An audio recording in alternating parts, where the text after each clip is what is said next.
Warahmatullahi wabarakatuh. Waalaikumsalam. Bismillah, alhamdulillah, wassalatu wassalamu ala rasulillah Sayyidina Muhammad bin Abdillah wa ala alihi wa sahbihi wa mawalah. Amma ba'd. Hadratul muhtaramin wal muhtaramat, segenap jajaran majelis keluarga Bapak dan orang tua, wabil khusus kepada Ibunda Hajah Badiatus Sholihah, Ibunda Hajah Latifah, yang mudah-mudahan diberikan kesehatan, panjang umur fi taatillah. Semua jemaah, para bapak dan para ibu yang dirahmati Allah Subhanahu wa taala, alhamdulillah wa syukurillah. Puji syukur hanya milik Allah. Salat salam mudah-mudahan tercurahkan kepada junjungan kita Nabi besar Muhammad sallallahu alaihi wasallam.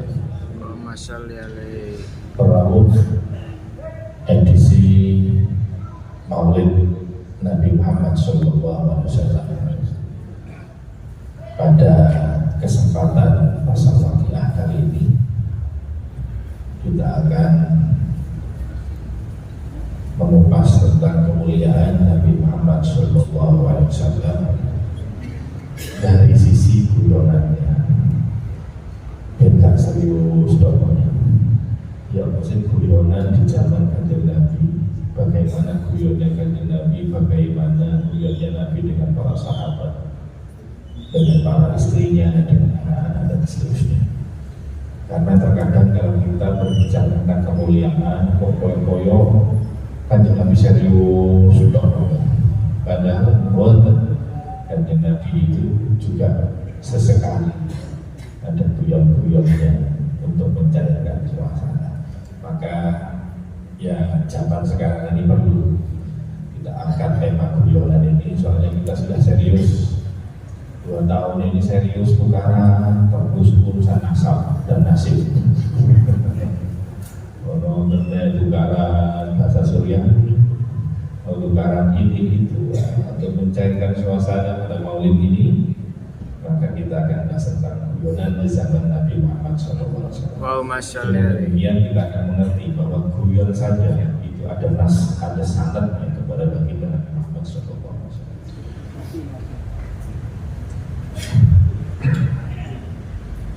Bapak Ibu sekalian yang dirahmati Allah Subhanahu wa taala, yang pertama, jangankan panjenengan, para sahabat dulu juga bertanya kepada Nabi, ya Rasulullah, innaka tuda'ibuna. Ya Rasulullah, apakah engkau juga guyon bersama kami? Ini kisah diceritakan dalam hadis riwayat Tirmidzi. Ya Rasulullah, innaka tuda'ibuna. Wahai Rasul, apakah engkau guyon bersama kami? Apa jawaban Nabi? Inilah aku bilah. Iya, aku guyon. Tapi aku masih guyon itu tetap jujur, gak korok, gak ngarang-ngarang. Aku itu. Tadi kan Nabi mengakui bahwa kan Nabi sendiri juga guyon.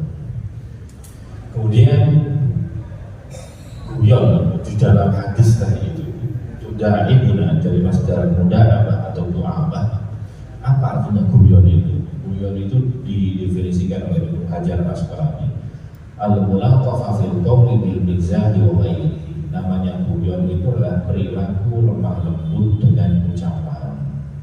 Ya, wujudnya adalah dengan bersenda gurau. Katanya Ibnu Hajar, jika mendatangkan kebaikan seperti menghibur hati orang lain, maka gurau yang seperti itu akan menjadi dianjurkan. Jadi guyon itu menghibur orang, bukan menghina orang. Sekarang itu banyak pelawak-pelawak, dia menjadi membuat orang tertawa, tapi dengan mengejek orang lain. Ya, itu yang tidak diperbolehkan. Itu bisa menyakiti hati orang lain. Jadi bisa menghibur semuanya. Al-Ghazali berkata, bergurau itu dibutuhkan dan dianjurkan, akan tapi ada tempatnya. Tidak semua waktu itu baik untuk bergurau, kabuyoko, ada waktunya. Dan tidak semua waktu itu juga baik untuk serius. Serius dia serius, dia kadang guyon, tidak senang.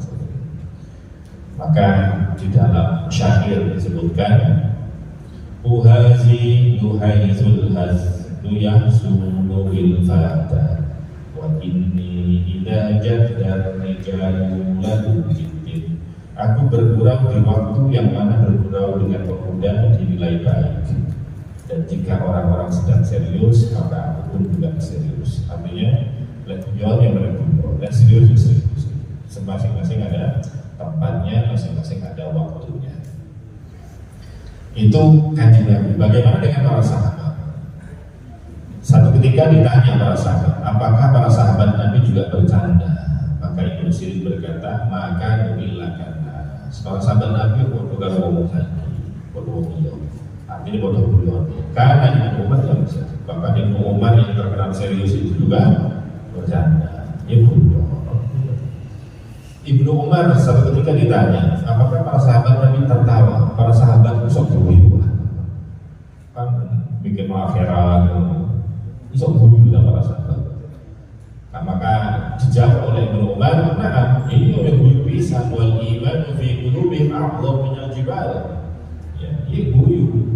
Tetapi di balik tertawanya, ketahuilah bahwa iman yang ada di dalam hati mereka itu lebih besar, lebih tinggi daripada gunung yang menjulang. Jadi artinya bukan berarti yang mau imannya hebat, kata guyu, kesulitan guyu, termodok bola. Para sahabat itu kurang apa imannya, lebih besar daripada gunung, tapi yang guyu. Ya, kemudian bagaimana sih guyonannya Kanjeng Nabi? Ini ada guyonan Kanjeng Nabi. Satu ketika, jadi Nabi itu bukan orang yang serius, tegang, dia juga berlemah lembut dengan para sahabat dengan mengajak mereka guyon. Dikisahkan dari Anas bin Malik, satu ketika Rasul itu pergi ke pedalaman untuk menemui seseorang namanya Zahir bin Haram. Saat itu di dekat rumahnya, di pasar dekat rumahnya, Zahir ini kebetulan dia jualan. Rasul kemudian datang dari belakang, merayap pelan-pelan, kemudian dirangkul dari belakang Zahir ya. Kaget Zahir ini, kemudian Zahir ngomong, lepaskan siapa ini? Sopo gitu. Nolak dan gurih. Begitu ngerti yang mendekat Kanjeng Nabi malah dia enak-enak jadi rangkul oleh Kanjeng Nabi. Kemudian begitu dirangkul seperti ini, Kanjeng Nabi teriak-teriak, ayo, siapa yang mau beli budak ini? Siapa sih kata budak ini? Wahai Rasul, mulai dari budak agar Allah aku ditolong, aku lagi ditolong anak. Jadi Kanjeng Nabi terpaksakan kok laku kayu sampai ini. Bahkan bal anta indallahi ghalib, bahkan di sisi Allah engkau ini mahal harganya. Kenapa? Karena punya iman, punya Islam. Ini guyonan Kanjeng Nabi. Dan dia guyon dengan Kanjeng Nabi. Ini jangan dikira Kanjeng Nabi serius, begitu juga satu ketika, jadi diceritakan bahwa Kanjeng Nabi pada waktu Idul Adha, Kanjeng Nabi bertemu dengan Bilal bin Rabah. Bilal bin Rabah sebagaimana kita tahu dia juga adalah muadzin. Hewan itu juga ada tukang adan. Apa? PT jagung. Ini tukang adan karena kalau subuh peluru bangunin orang. Ya. Maka katanya orang Arab, ayam jago itu di telinganya orang Arab tatkala subuh berkokok, bunyinya adalah Allahumma gitu. Ayo pikir nanti Allah, ini kalau Allah itu. Maka ayam ini membangunkan kita. Jadi kalau seperti manusia tukang adan. Lah satu ketika pada waktu Idul Adha, Kanjeng Nabi tanya, bilang, jika baik kurban, sampai kurban apa?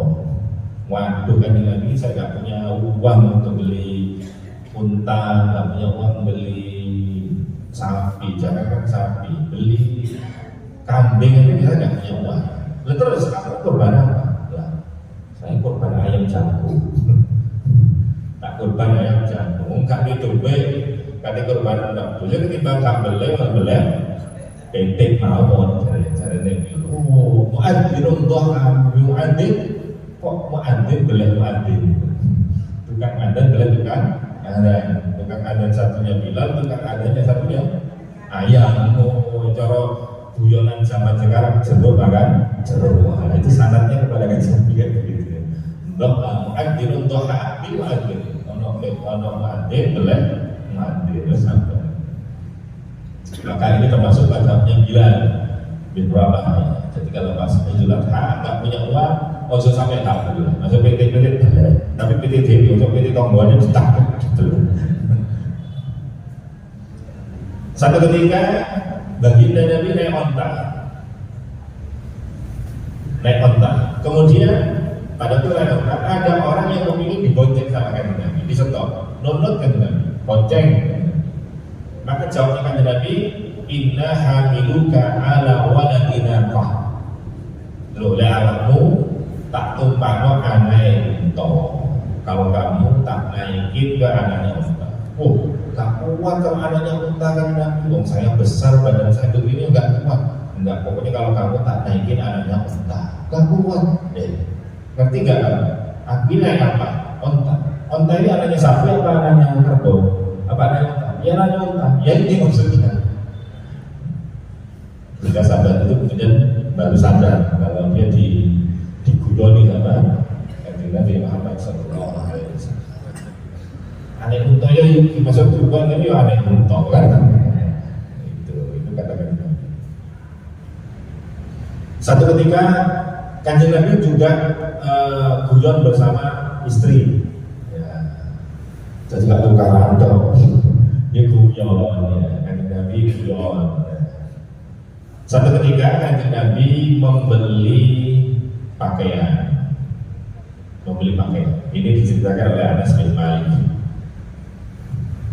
bahwa ada orang bertanya kepada Ibnu Abbas, apa Rasul itu guyon? Ya guyon. Tanya Nabi bagaimana guyonnya adalah tatkala satu ketika kanjeng Nabi membelikan istrinya baju. Kok ternyata bajunya gede, kebesaran, size-nya terlalu besar. Maka kata kanjeng Nabi bersabda ilbasihi wahmani wa jurri min mudayyan kadail al-mus. Wis kawin. Mari kalau kawin koyo wis dianggap iki kambine manten. Manten kan kejawan lho ya. Kanker awak jadi manten lho. Jadi artinya urip gak usah kasar repot. Si kurang ini kawin Ustaz mereka dari mantan kalau bisa. Bahkan disebutkan oleh Sayyidina Anas, inna nabiyya sallallahu alaihi wasallam kana min afkahin nasi ma'ani sa'i. Rasul itu adalah orang yang paling lucu di hadapan para istrinya. Jadi Rasul itu sangat humoris tatkala bersama istri. Salah satu candaan kanjeng Nabi bersama istri. Ini seru rumah tangganya kanjeng Nabi. Satu ketika di rumah Siti Aisyah kedatangan istri Nabi yang lain, namanya Saudah binti Zam'ah. Datang ke situ. Saudah ini adalah istri pertamanya kanjeng Nabi setelah ditinggal wafat oleh Siti Fatimah. Siti Fatimah itu wafat pada tahun ke-10 pada bulan Ramadan. Jadi pada bulan Ramadan tahun 10 kenabian itu wafat pada bulan Syawal, dan Rasul menikahi Saudah itu pada tahun yang sama dan pada bulan yang sama, yaitu bulan Syawal. Berarti setelah ditinggal Siti Khadijah kanjeng Nabi menikah lagi itu tidak sampai selisih 1 bulan, karena pada sama-sama bulan ya bulan Ramadan, sama-sama bulan Ramadan. Dan sampai 1 bulan. Meskipun cinta betul kanjeng Nabi kepada Siti Khadijah, sampai sering Siti Aisyah diceritai bagaimana hidup bersama Siti Khadijah, sampai Siti Aisyah itu cemburu buta kepada Siti Khadijah, padahal kata padahal sudah meninggal, tapi juga cemburu dengan romantisnya kanjeng Nabi bersama Siti Khadijah. Tapi bukan berarti kalau Siti Khadijah wafat Kanjeng Nabi kemudian menunda bertahun-tahun? Tidak sampai selesai 1 bulan Rasul menikahi Saudah. Lah ini Siti Aisyah kedatangan Saudah. Begitu datang Saudah, akhirnya Siti Aisyah masak satu masakan namanya hazirah. Fotonya seperti itu. Jadi kalau di sini mungkin apa ya? Guli apa namanya? Kurang lebih rendang ya, kayak rendang ya. Kok rendang gitu. Begitu disodorkan, ayo jenengan dahar, ayo makan. Enggak arep kok. Katanya Saudah. Nah itu Kanjeng Nabi berada di tengah, diapit oleh kedua istrinya, satunya Siti Aisyah, satunya Saudah gitu. Kemudian Siti Aisyah menghidangkan apa sih namanya? Rendang Arab, kasih rendang. Ayo mau dimakan gitu. Enggak, akhirnya begini. Enggak mau, enggak seneng aku masakan ini. Akhirnya sampai enggak apa? Kalau enggak sampai makan, wallahi la ta'kulunna aw la al-muhanna bihi wa syam. Ayo makan. Kalau enggak sampai makan, aku tak usah orang lain sampai. Kemudian akhirnya karena enggak mau aku gitu. Akhirnya Siti Aisyah dioles, diambil, dirobek lainnya Saudah itu. Kanjeng Nabi kan ada tengah. Kemudian Kanjeng Nabi pegang tangannya Saudah ini, dipegang apa? Dibalas, ayo dibalas ini. Berarti sama-sama apa namanya diusap-usapkan, ini dilepotan dengan yaitu kuahnya rendangnya tadi. Lalu itu guyu-guyu ya kan, Nabi sambil tertawa seperti itu. Itu guyonannya bersama, jadi seru dan sama kan. Bahkan kalau dalam riwayat yang lain, setelah begitu kemudian ada apa namanya, ada tamu, dok. Siapa itu? Sayyidina Umar. Wah, rodanya pakai tidak tahu. Sampai dia disuruh tahu, disuruh cuci muka. Itu guyonnya kan Nabi bersama para istri. Siti Aisyah itu kan dinikahi Rasul kan pada waktu masih sangat-sangat muda usianya. Jadi masih senang mainan boneka, ya, main boneka. Satu ketika Rasul melihat koleksi bonekanya Aisyah. Di lemari ini, apa itu? Anak-anak pulau kan Nabi, ya, anak-anak kan perempuan itu suka main anak-anak. Terus di antara anak-anak itu di tengah boneka anak-anak ada kuda. Itu yang di tengah itu apa? Kuda. Loh, kuda. Kok ada sayapnya? Ini apa itu sayapnya? Kuda kok ada sayapnya? Mungkin Nabi sama nggak belum mau ceritanya caranya Nabi Sulaiman itu kan katanya ada sayapnya. Gitu. Kan mendengar jawaban itu kan kita bisa tertawa hingga gigi gerak atau gigi belakangnya itu terlihat, jadi tersenyum lebar. Ya guyon kan, ya nggak serius, dok kan? Ini salah satu bentuk guyonannya baginda Nabi Muhammad SAW. Jadi lek guyon orang ben awet ngomong, lek serius dok cepet tuan. Jadi awet ngomong ya. Jadi orang guyon. Rasul juga sering bercanda atau guyon bersama anak kecil. Jangan dibayangkan kalau Rasul jadi pemimpin di dalam agama, pemimpin negara, kemudian gak orang cilik. Ya, Nabi juga begitu ketemu anak kecil ya, beliau senang untuk bergurau. Di antaranya adalah lomba lari.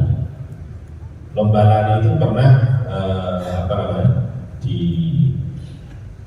dilakukan oleh Rasul bersama Siti Aisyah.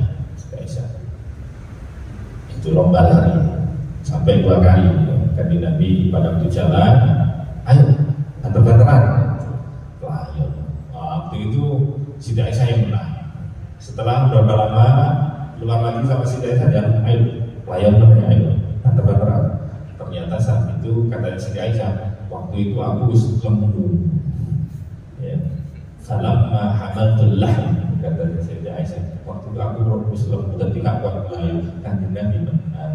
Begitu menang kan Nabi ngomong, skornya 1-1 katanya. Hadihi bitil kasabah, katanya 1-1. Itu guyonnya kan yang bilang. Termasuk dengan anak kecil. Ini ada Abdullah, Ubaidillah dan Katsir. Itu dari putra-putranya Al-Abbas yang pamannya kan Nabi. Berarti anak paman itu apa jadi? Pisan. Anak paman misalnya, ya kan misalnya yang masih kecil itu.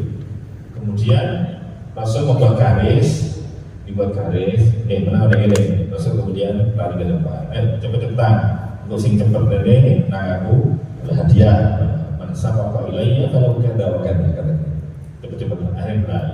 Begitu lari dan mereka langsung merangkul kanjeng Nabi. Ada yang di depan, ada yang di belakang, nyamplok pakai ada kanjeng Nabi sambil tertawa-tertawa.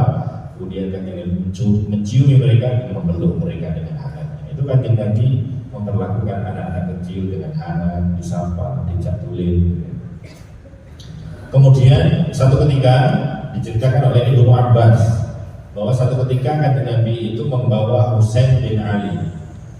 Berarti ini adalah cucunya, ya, Sayyidina Husain di pundak beliau. Akhir di atas disugi di pundak beliau. Kemudian ada orang yang melihat bahwa Nabi menggendong anak kecil. Maka orang ini berkata kepada anak kecil ini, kepada Sayyidina Husain, nikmal markab burukit daya bulan. Sahabi kendaraan dia sampai naik jauh kanjeng Nabi bertumpah. Itu sahabi kendaraan, katanya orang yang lewat. Kemudian Nabi menimpali, menjawab, yo sing sahabi penumpang yo iki. Dan menyebut cucunya ini sebagai penumpangnya adalah cucunya itu. Sama halnya tatkala kanjeng Nabi waktu nang masjid. Nah, ke masjid itu ada cucunya kanjeng Nabi yang kecil. Jadi masjid sebetulnya harus ramah anak. Zaman kanjeng Nabi cucunya yang datang ke masjid. Bukan berarti tidak boleh datang sampai dilarang bawa anak kecil dan seterusnya. Nabi tidak. Satu ketika sholat, imam sholat. Pada waktu imam sholat, kanjeng Nabi lama sujud. Gak bangun. Setelah selesai, para sahabat tanya, ya Rasulullah, apa yang terjadi? Apakah turun wahyu mungkin waktu sujud? Kok suwe kok biasa? Enggak ada apa-apa. Enggak turun wahyu, enggak mungkin aturan sholat tadi pun enggak apa-apa. Ya terus apa? Loh, anakku maksud cucunya ngumpali aku lah mulai aku ngantek kok tipe saat berarti tak dari satu dunia. Jadi kalau kanjeng Nabi Muhammad SAW, jadi meskipun sholatnya kanjeng Nabi khusyuk, sholat itu berkomunikasi dengan Allah, tapi tetap ini kalau anaknya sholat bukan Allah Akbar tipe punya. Nanti kanjeng Nabi pengertian juga. Maka kanjeng Nabi itu kalau sholat jamaah, kalau jadi imam, maka kanjeng Nabi mempercepat sholatnya. Karena di situ ada orang yang sepuh, suwe gede, geringan gitu kan. Kemudian ada yang janjian, sambil cinta bahkan ada anak yang nangis dan seterusnya. Itu Rasul memperhatikan. Jadi meskipun sholat, kanjeng Nabi memperhatikan kepentingannya makmumnya. Bukan orang di dua maka kata Nabi kalau jadi imam cepat no.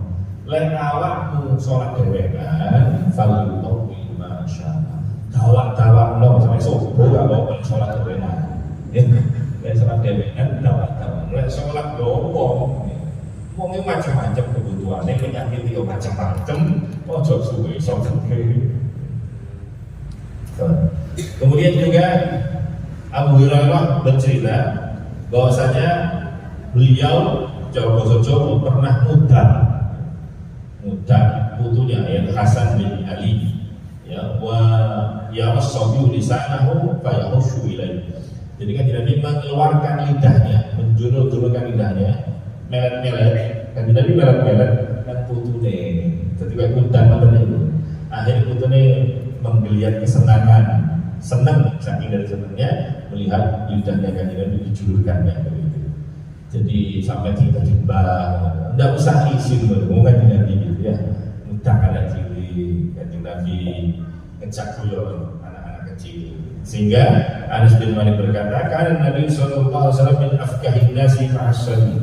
Kanjeng Nabi adalah orang yang paling lucu humoris bersama anak kecil. Jadi bersama anak kecil kanjeng Nabi juga senang guyon. Bahkan di dalam keterangan ini hadis Sahih Bukhari disebutkan oleh Mahmud ibnu Rabi, dia mengatakan aqaltu minan Nabi sallallahu alaihi wasallam manjatan manjah fi wajhi wa ana ibnu khamsi sinina min dalwi. Aku masih teringat waktu aku umur 5 tahun, Kanjeng Nabi datang ke rumahku. Ya, datang ke rumahku, dan datang ke rumahku, Kanjeng Nabi menemukan satu gayung air. Jadi satu gayung ada airnya. Kemudian Kanjeng Nabi minum, kemudian disemprotkan ke wajah. Dulinan Kanjeng Nabi ngajak main anak kecil yang usianya 5 tahun. Dan ini oleh Imam Nawawi dikomentari, wa fi hadza mulaqafatus sibyan. Jadi apa yang dikerjakan oleh Nabi ini wujud sebagai berlemah lembut dengan anak kecil, wa ta'nisuhum, dan menghibur anak kecil, wa ikramu abahi bidzalik. Dengan menghibur anaknya berarti kita memuliakan bapaknya. Jadi sampai di mendayo, kok ono anak sing dhewe ora metu, sampai kok dolane karo sing anak itu, berarti itu otomatis akan memuliakan yang punya rumah atau memuliakan bapaknya. Pernah ada di Jakarta ada seorang syekh dari luar negeri dari Timur Tengah datang ke Jakarta, kemudian dibinakan ke satu rumah. Serupa itu ada beberapa orang kiai datang. Dan kemudian disuruh duduk, tengah-tengah duduk. Kemudian sisa ini kemudian melihat ada anaknya sahibul bait yang punya rumah datang. Begitu datang disokong. Kemudian saya ini kemudian merangkak dan anak ini suruh naik di atasnya. Jadi jalan-jalanan kalau bahasa orang Jawa itu. Kan semua keheranan. Ada ciri ya. Maka dia mengatakan hakada fa'al Rasul. Sepertinya biarkan Rasul untuk kepada anak kecil. Mereka sayang kepada anak kecil, tidak kemudian memandang sebelah mata. Karena kita semua juga pernah kecil dan kita merasakan bagaimana gembiranya kalau kita disayangi oleh orang-orang yang besar. Para bapak ibu sekalian yang dirahmati Allah Subhanahu wa taala. Nah, ini ada yang guyon teman. Kalau guyon teman ini malah apa namanya? Ngeprank Kanjeng Nabi. Jadi prank enggak ada zaman sekarang, zaman Kanjeng Nabi ada. Siapa yang ngeprank ini?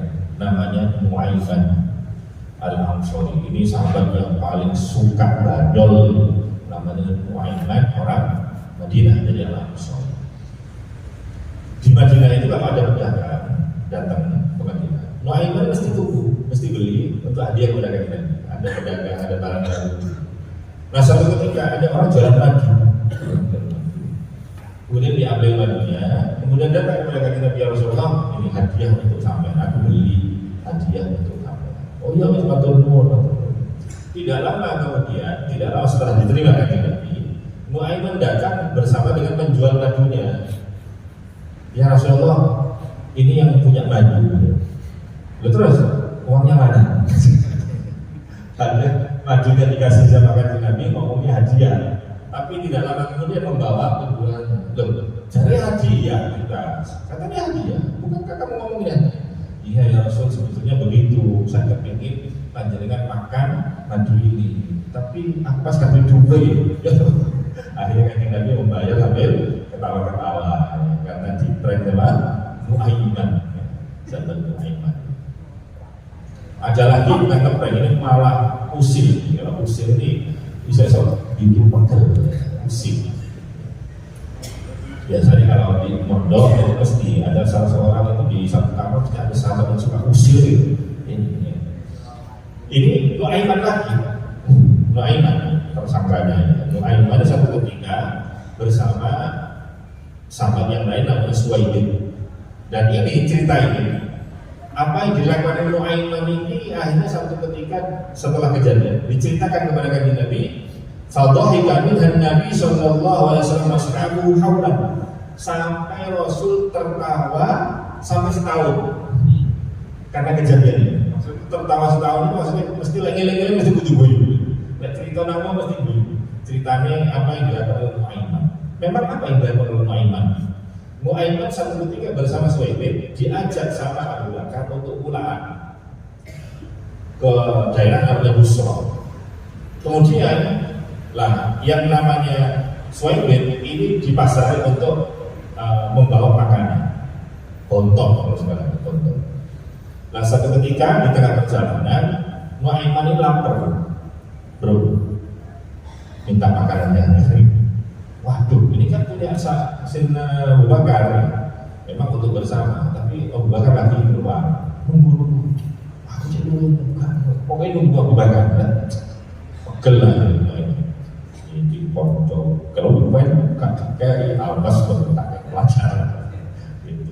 Akhirnya dia keluar tidak jauh dari tempatnya Suhaibin duduk. Ada orang-orang yang sedang berjualan onta. Ada onta-onta, ada beberapa orang di situ. Kemudian siapa namanya Nuaiman ini teriak-teriak, siapa yang mau beli budak? Siapa yang mau beli budak? Budaknya itu cuakan, kalau bekerja dia mau kerja keras. Cuma sayangnya dia banyak ngomong. Kelemahannya dia punya banyak ngomong. Dia itu mesti gak ngaku kalau dia budak. Maka kalau dia ngomong seperti itu gak usah diperdulikan. Yang penting dia cakap, yang penting dia semangat untuk bekerja. Oh ya saya mau berapa harganya? Yukiro ditawar. Yus tak barter dengan 10 ekor onta anak-anak. Dia tidak apa-apa ya, deal. Mana budaknya? Itu dia yang duduk itu temannya dia mau jadi budak. Akhirnya itu bawaan guys. Hanya beberapa orang yang itu langsung nangkep. Bapak nak, saya sudah beli kamu kan udah enggak, saya bukan budak. Nah ya kan, tapi yang jual sudah ngomong kayak begitu. Dia udah dibawa akhirnya pergi. Tidak lama kemudian Abu Bakar datang. Ini Suhaibin mana ini? Baru cerita Nuaiman karena dikerjai kan. Oh gak benar. Akhirnya sama Abu Bakar, onta-onta tadi dibawa semuanya yang 10. Kemudian untuk ambil Suhaibin tadi yang sudah dijual. Nah, akhirnya sudah kejadian itu pulang diceritakan kepada Kanjeng Nabi. Kanjeng Nabi guyu Kanjeng Nabi dengan apa yang dikatakan oleh Nuaiman. Bahkan tadi sampai 1 tahun. Kalau ada ngobrol sama tamu menceritakan usilannya itu sampai Kanjeng Nabi tertawa juga, teringat dengan usilnya Nuaiman. Ya. Tapi yang seperti ini ada catatannya, bahwasanya apa yang dilakukan Nuaiman itu dulu mungkin belum ada syariat seperti itu. Tapi seperti dia ngomong, berarti dia menjual orang merdeka. Dia bukan budak yang dijual. Maka kemudian dalam hadis qudsi bahwasanya Allah Subhanahu wa taala berfirman, ada 3 orang yang nanti di hari kiamat akan dimusuhi oleh Allah Subhanahu wa taala. Yang pertama adalah orang yang bersumpah atas nama Allah tapi dia kemudian mengingkari. Kemudian yang kedua yang berkaitan dengan hadis warajulun ba'ahu wa fa'akala thamana, orang yang menjual orang merdeka kemudian dia ambil harganya dan dimakan uangnya. Kemudian yang ketiga adalah orang yang mempekerjakan pekerja selesai bekerjanya tapi nggak dibayar upahnya atau gajinya. Itu termasuk musuhnya Allah Subhanahu wa taala. Jadi kalau punya pekerja selesai harus dikasih upahnya. Bahkan katakan di Nabi, ukul ajira qabla an yajiffa. Berikanlah upah pekerja sebelum keringatnya kering. Jadi kalau hadis ini sebetulnya yang paling bagus harian. Kalau makna letterland, tapi juga ada makna majaz. Ya. Maksudnya kering-keringan, maksudnya belum selesai pekerjaannya. Kontraknya misalnya sebulan per bulan, ya nggak sampai akhir bulan lah, nggak sampai ganti bulan, akhir bulan sudah dicairkan. Itu yang terbaik. Maka tujuan itu boleh, cuma ada catatan. Ini yang disebutkan oleh Ibnu Muzali dalam kitab Ihya Ulumuddin, min al-ghaladil 'azim an yattakhidha al-insan al-mizah irfatan yuwadhibu 'alaihi yufritu fihi thumma yatamassak fi al-rasul. Termasuk kesalahan besar adalah orang yang guyon tok tiap hari guyon tok. Tapi kemudian dia berdasarkan Nabi guyon dia. Kan Nabi guyon tapi gak guyon tok benar. Dan sekiranya butuh menghibur orang ya Rasul dia tidak menjadikan pekerjaan harian guyon tak pernah serius tidak seperti itu. Maka di dalam syarahnya Ihya Ulumuddin ya, Sayyid Muhammad Al-Murtadha berkata, "I'lam anna al-mizah idza kana al-iktisab mahmud." Guyon itu kalau terukur sedang-sedang maka itu baik. Maka Sa'id Ibnu As memberikan nasihat, "Iktasid fi mizah, lan guyon sing sedang-sedang, jangan melampaui batas." Kalau melampaui batas dalam guyon itu akan menghilangkan kemuliaan seseorang. Dari pun diremehkan karena kebanyakan guyon, dan orang-orang bodoh akan menjadi berani atau tidak sopan kepadamu. Adapun meninggalkan bercanda akan menyebabkan cemberutnya orang-orang yang ramah dan menjadikan para audiens resah dan gelisah. Artinya wong liya itu gak seneng, serius dong, gak resiko. Maka lil mar'i ayyam sana akhil muslim bima la yuharrimu kita pas. Jadi boleh, tapi jangan sampai menerjang aturan apa yang diharapkan oleh Quran dan hadis. Guyon, miso-miso kan tidak ada juga ya. Orang ceramah itu guyon, tidak ngantuk kan guyon, tapi miso, porno apa itu berarti menerjang aturan-aturan, tidak boleh ya. Maka bahasa Arabnya guyon itu mizah itu kata azah, artinya adalah menjauhkan. Kenapa? Karena guyon itu kalau kebanyakan akan menjauhkan seseorang dari perkara yang baik, kebaikan dan kebenaran. Kemudian mizah yang dilarang, guyon yang dilarang itu apabila melampaui batas dan dilakukan terus-menerus. Guyon, boleh kakek guyon, misalnya apa namanya? Oke, ngomong selama 1 jam ngomong terus. Lelek kakek dulu, itu nanti akhirnya antos.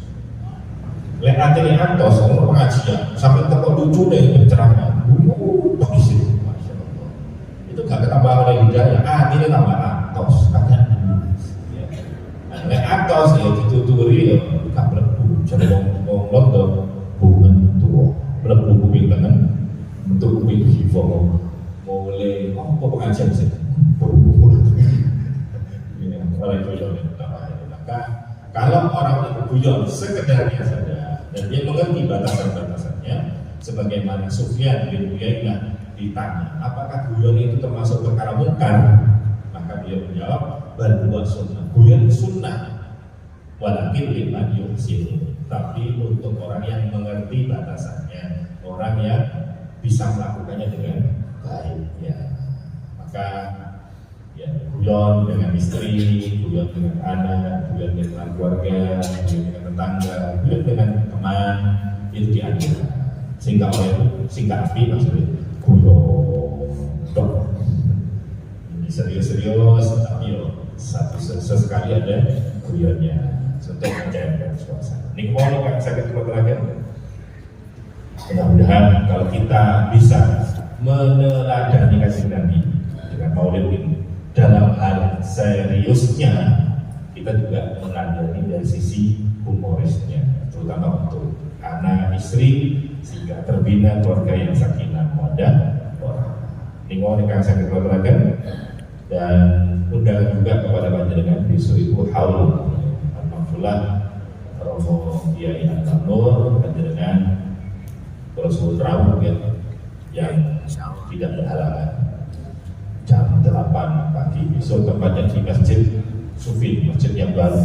Dan sampai gak ngerti masjid ini kan masjid kuno sih, karena ini masjid tahun 79 dibangun sampai sekarang, cuma hanya direnovasi, gak pernah dibongkar ini, dipertahankan sebagai cagar budaya dan iling-iling. Soalnya alumni singkat itu ya mesti datang ke pondok, mesti mengingat ada gedung yang direnovasi. Ini alumni kan sudah nggak ada yang sing laos hanya kan, jadi koyo asing datang ke pondok. Maka masjid kemudian diabadikan dan alumni sing laos nggak terasa asing kalau datang ke pesantren. Lahirullah subhanallah wa bihamdihi asyhadu an la ilaha illa anta astaghfiruka wa atubu ilaik. Assalamualaikum warahmatullahi wabarakatuh.